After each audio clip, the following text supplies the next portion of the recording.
We've heard the chatter on climate change in recent weeks, especially since the deadly tornadoes that went through parts of the Deep South in December 2021. But is a warming climate to blame for such destruction? Or is it just erroneous attribution? We'll talk about what the science says on this episode of The Weather Hit.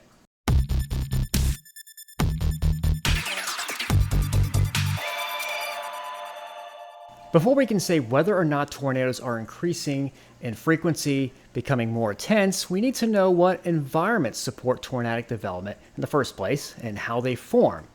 To get a tornado, you need a thunderstorm that can sustain itself, which requires wind shear in its environment, speed shear, and that the winds are increasing with speed with increasing height, and directional shear.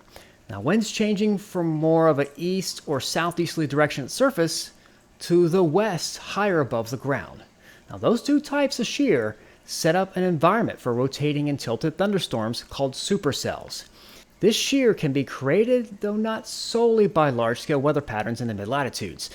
A jet stream is a strong ribbon of generally west to east high winds created by strong temperature gradients. These tend to create troughs and ridges, or think of them as dips and humps. And the troughs can help create lift. And that lift helps to develop low pressure centers at the surface. Strength of that lift and the surface lows can dictate how strong the wind shear is. Another element, instability. As long as a box of air can rise and stay warmer than its surroundings, it will keep rising until it no longer is. Now, higher temperatures and moisture values in the lower levels with colder air higher aloft help with that.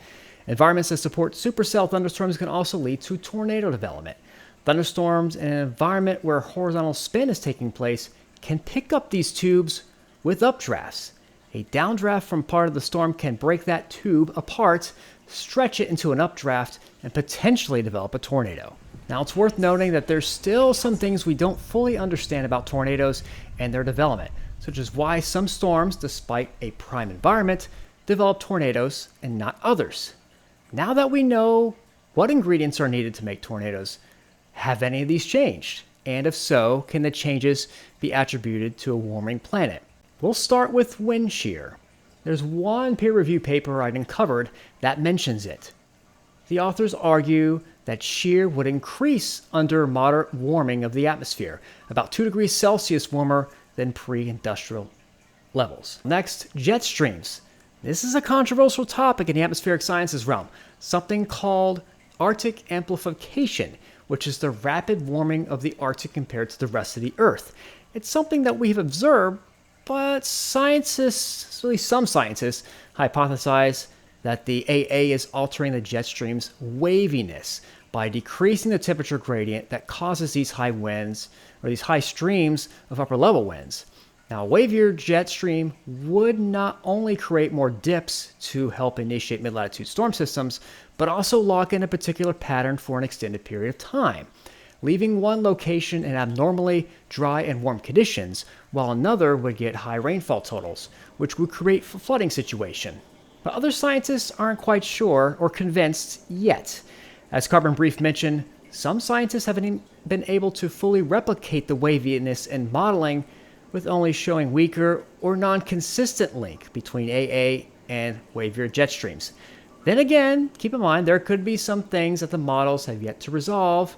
So for now, this one is still in debate, but it doesn't mean that a link does not exist. It just hasn't been proven yet. Now, instability is the next ingredient. It increase convective available potential energy, or CAPE. Now, they say the authors wrote that it would increase according to that paper. A newer paper from 2020 found that yes, more CAPE, but more sin. Now, as some weather nerds would say, it's a sin to have sin.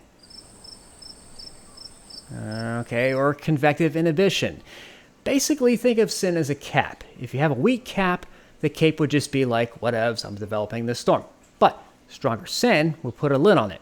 The results published in that 2020 paper found increased CAPE almost everywhere, but stronger sin over most land areas under high emissions worst case scenario by the end of the 21st century. So yes, better thermodynamics will be there, and with higher temperatures expected and potentially more moisture in some locations of the globe, it's almost a no-brainer.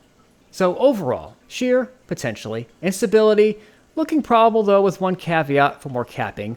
More amplified troughs? And sure, there's still debate about that one, with unknowns still remaining about tornado development and how each piece of the puzzle fits together. The research continues. But it's important to remember that tornadoes aren't the biggest thing to worry about with respect to climate change. While there's still uncertainty on how a warming planet will impact every single weather phenomena, scientists are highly certain that more heat waves, more droughts, more floods, including a high confidence of stronger hurricanes, and more rainfall from tropical cyclones, which in turn produce more flooding. The only way to reduce the intensity of these events is that us humans reduce the output of greenhouse gases. If not, well, things could get way worse. All right, I appreciate you all watching. If you like what you see, click the like button and be sure to subscribe to the channel to catch the future videos. I'm going to make an attempt to try to make these a little bit more often in the coming months. But thanks again. I hope to see you next time.